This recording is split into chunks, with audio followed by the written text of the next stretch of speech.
through these 10 questions one by one, and I'll do my best to answer them. Number one, what medical condition caused you to be blind or visually impaired? Well, I have diabetic retinopathy, and there were times, as a matter of fact, when I discovered I had diabetes, it was when I was traveling. I was in Kansas, and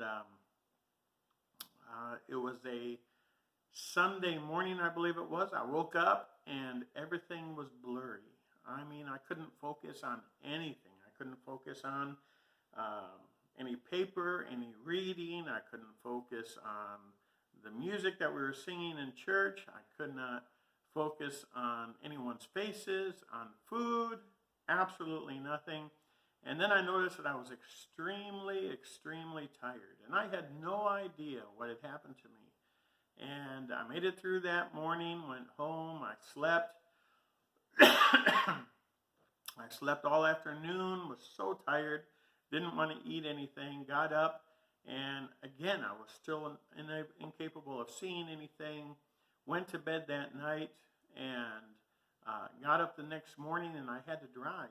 And I had to drive from Kansas back to Missouri, which is where I live. And so I wasn't able to see any signs. And I realized that I could see my lane. I couldn't really see the traffic in front of me. We had to go through Kansas City. My wife was very nervous about driving through any cities. And so I told her, I said, well, you sit up front and you tell me the signs. You read to me the signs. And I will drive, and you let me know when it gets dangerous around us, and I'll do what you say. And so that's what we did. And it was at that time I discovered that I had a vision problem, and it got better, and then it got worse, and then it got better, and then finally I didn't realize that I could completely lose my vision because of this. And I always assumed that if my vision failed a little bit, well, then I would do what I've always done. I've had glasses since I was a kid, since I was in grade school. And so I thought, well, I'll just get stronger glasses. Well, I didn't realize that, first of all, I could go completely blind. Secondly, I didn't realize that my vision would get so bad that they couldn't correct them with glasses anymore. And I didn't realize that it would be permanent either, since it seemed to go out and then get better and go out and get better. And I couldn't afford going to a doctor. And eventually my vision just failed on me. And I do still see, but I do not see well. And glasses no longer correct my vision. And I am legally blind. But diabetic retinopathy is what I have. Number two, in 3 words, describe your vision. So this is my description. Blurred. Everything is blurry. It doesn't matter. Even with these 5 times readers that I'm using right now and looking at the screen with big letters, it's blurry. And so everything is blurry, always. So blurred. Then inconvenient, because it is definitely an inconvenience for me, for others around me that have to help me. It's an inconvenience for everybody. And then I put dangerous, because I do some things that that I used to do, that I ought not do, but I still do them. And we'll talk about that at another time. But it is dangerous for me. Just crossing the street is dangerous. As my vision progressively got worse and I reached the point of blindness, and I have a large blind spot in my left eye, which causes things to be blocked out completely. There are cars on the road I don't see. When I drive up to a stoplight, I don't see the lights. They disappear.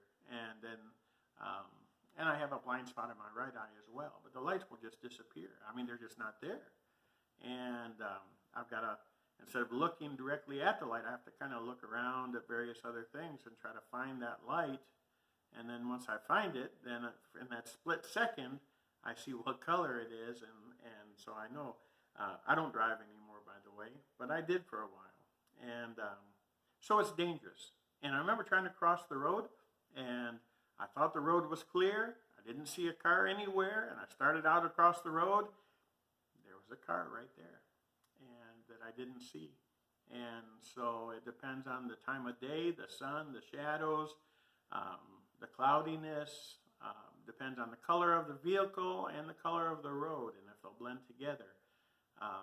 So it's dangerous as well. And anyone who's visually impaired understands that. Number 4, what is the best part about being blind or visually impaired? Nothing. There's nothing good about it. It's difficult. It's hindering.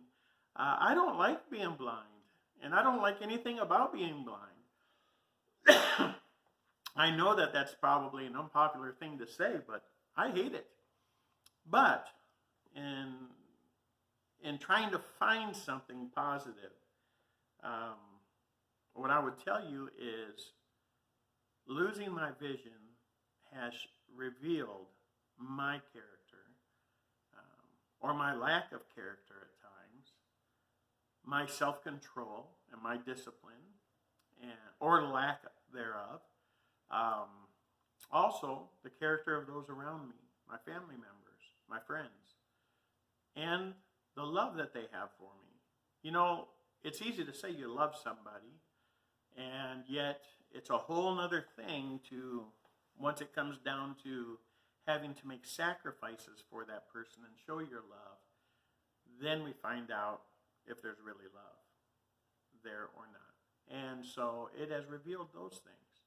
And so I see those who truly love me and care for me, and I see those who do not. And so it's both heartwarming and discouraging and sad. So, but that would be, I would say, the positive side of it. Just being able to see things a little bit more clearly in the character and love that I have and that others have as well. Number 5. What question do you get asked the most about or because of your vision? Well, I've only been legally blind now for about 2 years. And to be honest, I've faked my way through it most of this time. People would show me something and say, what do you think about this? It looks great. Or I'd ask, well, what do you think about it? And then maybe just go along with them, you know. Or bring up other questions. You know, you're always thinking about how not to show people that you can't actually see something. And people will point to something and, well, look at that accident over there. Do you see that? Wow, that's really bad. And I don't even see the accident. So, and I drove for a long time, even though I shouldn't, because there were a lot of things I couldn't see on the road. And I learned to only make right turns. I learned to go slower than the traffic generally does. As a result, I would very rarely come up onto another car, but I always had cars passing me and people getting mad at me and yelling at me. That was fine. I could deal with that. But I did not want to come up on someone and not see that car and then have an accident. If I was coming up to a work zone, I would pull over off the side of the road, wait for a car to go by me, and then I would get up behind that car and follow that car through. And that got me through places where there were flagmen and there were various other things, and where I had to change lanes to avoid cones or what have you. And so these are the things that I would do, and I would fake it. So really, I didn't get a lot of questions for the longest time period. And then people started to ask me, you know, well, how many fingers am I holding up? Or, you know, what can you see? Or can you see this? Or that. I notice that it always surprises people when I tell them that I can't see their faces. As a matter of fact, if I see someone from a distance, a lot of times I'll see their head, or I'll see their body, but I don't see their head because of the blind spots I have in both eyes. And so they're headless. I mean, literally headless. I see a body up to the shoulders, but I'm looking at their faces, but there's no face, there's no head at all. And so that's kind of a funny thing, and I laugh at myself for that. But the thing that people ask me most, well, I still do some things I probably shouldn't do. I still work with power equipment. I still use my chainsaw and cut trees down and do things like that. And the question I get asked most is by people who know what my vision is. You do what? And so I get a kick out of that. Now I do everything more slowly. It is more dangerous. I understand that. I've been doing this for a very long time, and I just don't want to give up on life. That is part of my life that I just want to continue. So anyway, that would be the question. You do what? Number 6. Do you have a cane, a guide dog, or neither? I have a cane, and I use my cane. And I didn't for the longest time, but I do use my cane, especially when I go out of town. And here in town, there are a couple places I don't want to take it into because I faked it so long with those people that they probably do not know that I am legally blind, that I can't see things. And so I just don't want to have that conversation with some people. But those that don't know me, I don't mind them getting to know me as a visually impaired person. Excuse me. But I have a cane, and I use my cane. I walk with my cane, and I found that it helps me quite often, especially when I'm crossing roads and when I come into a crowd of people and I'm unsure and I might bump into some things. So that's been a help to me. Number 7. What piece of advice would you give someone who is going to lose, or has lost their sight? Well, if you're losing your sight, or if you're going to lose your sight, you need to realize that loss of sight is not for wimps. It is a difficult thing, and I'm still adjusting. I'm still learning to adjust. I have good days and I have bad days. I have good weeks and I have bad weeks. There are sometimes I get up and I feel like I'm going to tackle the world and I'm going to do these big projects that I have planned. And then there are times that I'm pretty depressed and just want to sit around doing nothing. And that's just not me. I've never have been that way. And but I have felt some real depression and some real defeat in my life. And I've never experienced defeat like that. And so I've had to deal with those things. And, I've had some very hard things happen in my life, as most all of us have. And you just deal with it. You suck it up and you go on, right? But this is something that is beyond so many of those experiences I've had. And so if someone's losing their sight or going to lose their sight or has lost their sight, I would say that you need to develop some character, and you need to realize that you need to fight a little harder maybe than others who have their vision, but put up the fight. And I'm hoping that it will get easier as time goes on. My vision is progressing in a bad way. It's getting worse.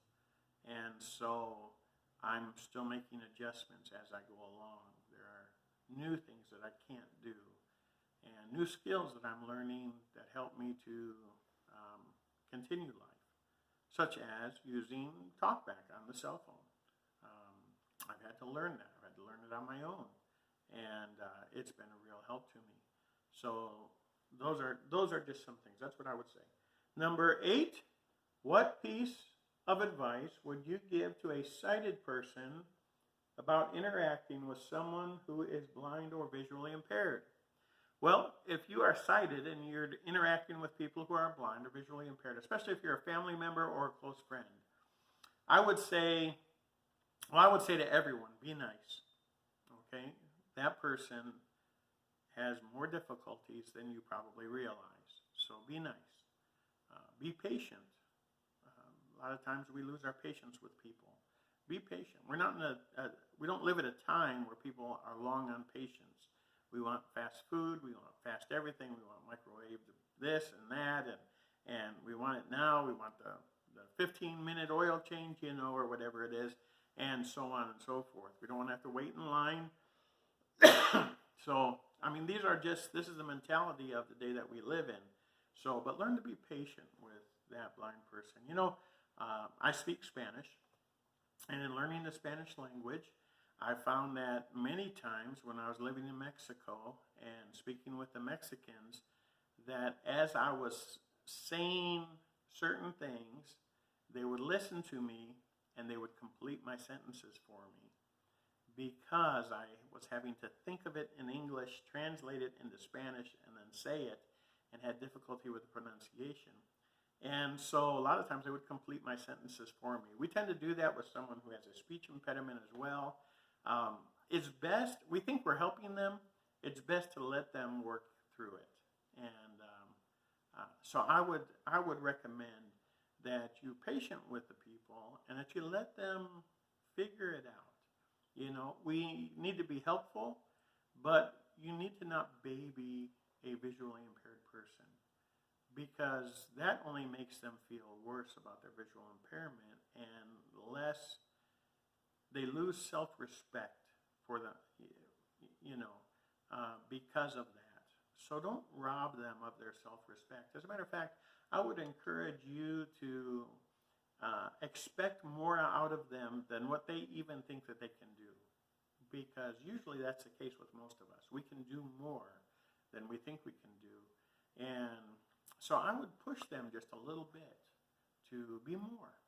And so that's some advice that I would give to someone who interacts with visually impaired people or people with any type of disability or difficulty. Number 9, why did you join YouTube, or why are you blogging? Well, I guess this is vlogging, and I'm not sure. All those terms are kind of new to me. I don't know if I'm blogging or vlogging.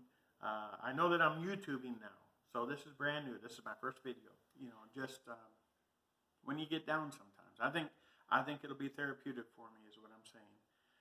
But not only that, I've been helped so much through the various videos that I've watched of the visually impaired people or blind people.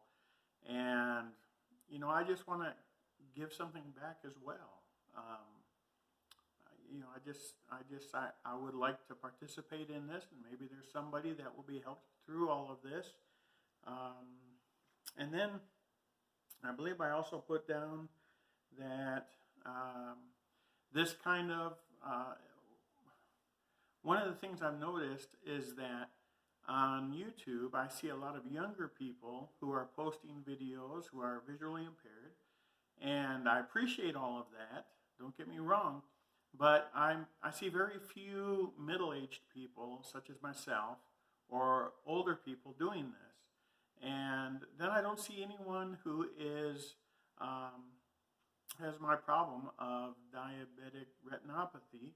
And so I thought there's a gap there, and maybe I can fill that gap as well and relate a little bit to them, and then just show the progress of my dealing with sight loss and perhaps even losing more vision as I go along. So that's kind of the reason why I'm doing it. And then number 10 says something about tagging 3 people or something like that. And to be honest, I don't know who I would tag. But I do have some friends that are in our local chapter of the Council of the Blind who are older and probably not on YouTube. But I'll talk to them about that, and maybe they would be interested in doing the VIP challenge, and I could post it, I could record it and post it on here. So I'll see if I can do that. And so anyway, I wanted to thank you for joining me and for beginning my journey with me here on YouTube. This is my first video that I'm putting out. I just want to invite you to go ahead and give this video a thumbs up and to subscribe to my new channel. Looks good to me, and so that you can see other videos. In future videos, we may have something dealing with cutting trees down and perhaps doing some woodwork or various other things, perhaps assembling some things. And just as I try to get along with doing various things. All right, well, thank you so much for being here. I'm glad that you're here at this time. I hope that you'll subscribe and that we can continue this journey together. Thank you. You have a wonderful day. Bye-bye.